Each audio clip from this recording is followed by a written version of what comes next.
Bonjour, bienvenue et bonne journée d'abord et bienvenue dans ce clip vidéo, dans la série des clips vidéo que nous consacrons à Gestofi. Ce clip d'aujourd'hui est un clip assez spécial puisqu'il va aborder un sujet qui n'est pas très général partout, en tout cas au Maroc, mais suite à la demande de notre partenaire au Gabon, que, qui nous a transmis cette demande. Et donc à sa demande et à la demande de ses clients au Gabon, que nous saluons aujourd'hui à l'occasion de ce clip vidéo, nous avons donc édité une version dans laquelle il y a cette option-là de pouvoir gérer la taxe de jour de garde. Mais alors de quoi s'agit-il?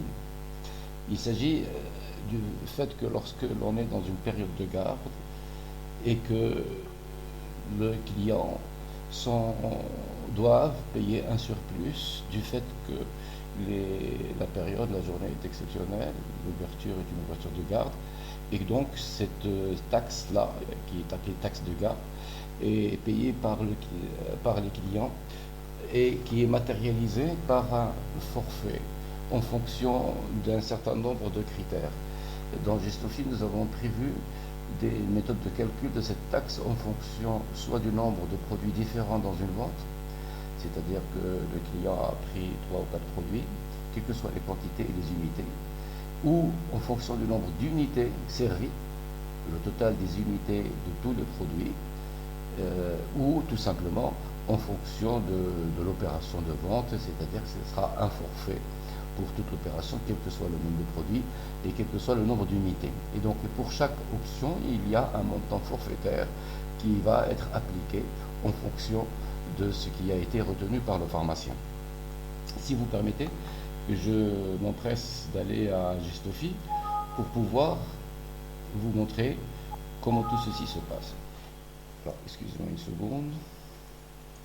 Voilà, je suis dans Gestofi. Et la première chose à faire, c'est de pouvoir, quand on a reçu cette version, la première chose à faire est de paramétrer le système. Alors l'idée de base est de dire que nous allons créer un produit qui s'appellera taxe de garde et qui va être généré automatiquement en fonction de la vente, des conditions de la vente, et qui sera intégré à la vente comme un élément de la vente, en plus des produits. Et donc, pour créer un produit, il est bon de lui donner une catégorie. Et dans le paramétrage de Gestofi, dans le paramétrage des types, on peut créer des types pour chaque produit, un médicament, de la parapharmacie. Et pour ce produit-là unique qui est un taxe de garde, on va lui créer une catégorie qui s'appellera taxe de garde aussi. Pourquoi on fait ça? On le fait pour pouvoir tirer des statistiques, pour pouvoir faire des états en fonction, pour tirer des chiffres d'affaires par taxe de garde, etc. Et donc, ce produit-là, cette catégorie-là, à laquelle on donne un code, à laquelle on ne donne pas une marge d'achat, puisque ce n'est pas un produit qui s'achète, c'est un produit virtuel, si on peut dire.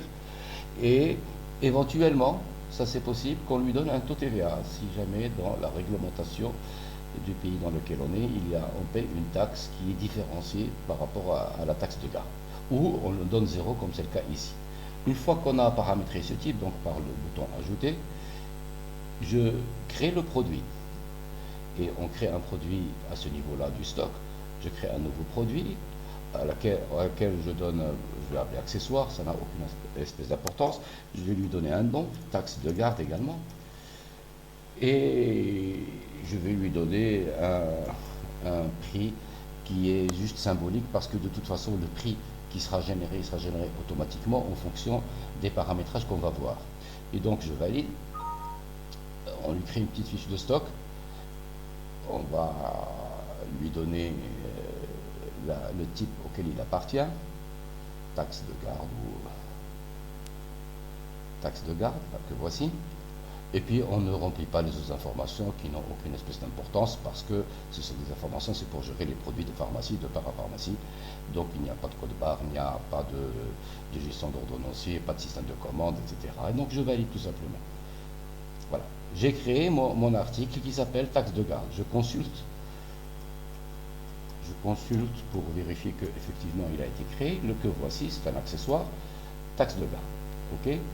Maintenant qu'on a créé le produit, qu'est-ce qu'on doit faire? On doit paramétrer, on doit dicter à Gestofi quelle est la méthode de calcul de cette taxe de garde au moment de la vente.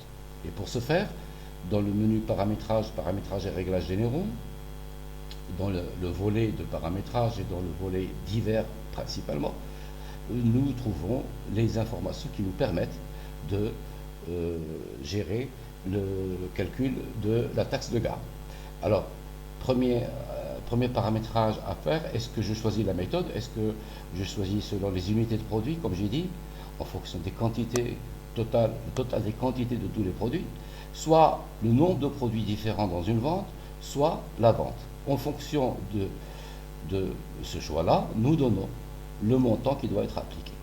Ici, par exemple, selon je vais prendre la plus simple, c'est par produit, et je donne 500 francs CFA, allons-y, 500 francs CFA pour à chaque vente. À chaque vente que je vends un produit dans une vente, dans une journée de garde, je vais appliquer 500 francs CFA par produit vendu. Alors, il faut absolument désigner le produit. Donc ici, si ce n'est pas désigné, vous le désignez taxe de garde, et je dis, voilà, le produit qui va me servir comme support pour réaliser ce calcul de taxe, et l'archiver, et l'historiser, et le matérialiser, ce sera le produit que je viens de créer, taxe de garde, et je valide. Alors, en fait, cette taxe, elle est calculée que lorsque je suis en journée de garde. Et donc, il faut aussi dire à Gestofi quand est-ce que vous êtes en journée de garde, pour que ce ne soit pas les employés qui fixent quand. Ce sera un paramétrage qui est fixé au préalable, qui est pré-paramétré, et Gestofi vous permet de paramétrer les journées de garde. Ici, j'ai paramétré toute cette semaine comme étant une journée de garde. Et je suis le 14 août. Je suis le 14 août, j'ai toute la semaine, et pendant toute cette semaine, quand je vais faire des ventes, Gestofi va calculer la taxe de garde. Une fois sorti de cette période, bien entendu, le calcul redevient normal sans calcul de taxe de garde. Puisque je suis dans les journées de garde, j'insiste, planifier les journées de garde, c'est aussi important pour que Gestofi calcule des statistiques hors journée de garde. Et on sait que les statistiques jouent un rôle important dans ce qui est de la proposition automatique des commandes fournisseurs. Et par conséquent, il est bon de planifier ces journées de garde, non seulement pour la taxe de garde, mais aussi pour avoir des statistiques affinées et que l'on puisse savoir que ne pas calculer, intégrer dans la moyenne normale des ventes, les ventes qui ont été réalisées dans la journée de garde. Donc, je ferme la parenthèse et je quitte. Maintenant, on a paramétré tout le système, c'est pas très long, et donc on va faire une petite démonstration d'une vente. Vous remarquez ici, dès que j'ai ouvert le menu principal, l'écran principal des ventes, Gestofi me signale que je suis en journée de garde. Et donc, à chaque fois que je vais vendre un produit, rappelons-nous de la méthode, chaque fois que je vends un produit, une taxe de 500 francs doit être appliquée au total de la vente, en plus du total produit. Donc je clique ici, je choisis quelques produits, vous remarquez que j'ai ici 3 produits, et que par conséquent ici, j'ai, puisque 500 x 3, ça fait 1500. Le total des produits est de 55 780, plus 1500. Voilà le total de vente que doit payer, dont doit s'acquitter le client. Donc, elle est intégrée totalement dans la vente. Et donc, je peux rajouter, si je supprime un produit, je supprime un produit, la taxe est recalculée, etc. On va même aller plus loin, supposons que je suspends une vente. Je suspends une vente, et puis je la reprends. Il doit me la reprendre en fonction de, ici il n'y a pas de taxe, mais dès que je la reprends, il me recalcule la taxe correctement, je valide la vente, et la taxe est calculée, et dans le ticket de vente, elle sortira avec comme un produit. Dans le détail des ventes, par exemple, on va voir vente passée, je trouverai que la vente elle est faite de 1, 2, 3 produits, plus la taxe de garde, 2500, et donc tout est intégré, et c'est automatisé, et vos employés n'ont rien à manipuler, c'est automatisé. Donc voilà un peu comment on paramètre et on calcule le système de garde. J'espère que cela conviendra à tous nos clients au Gabon. à qui je réitère mes salutations, mais aussi à tous nos clients au Maroc et ailleurs. Merci beaucoup et à très bientôt.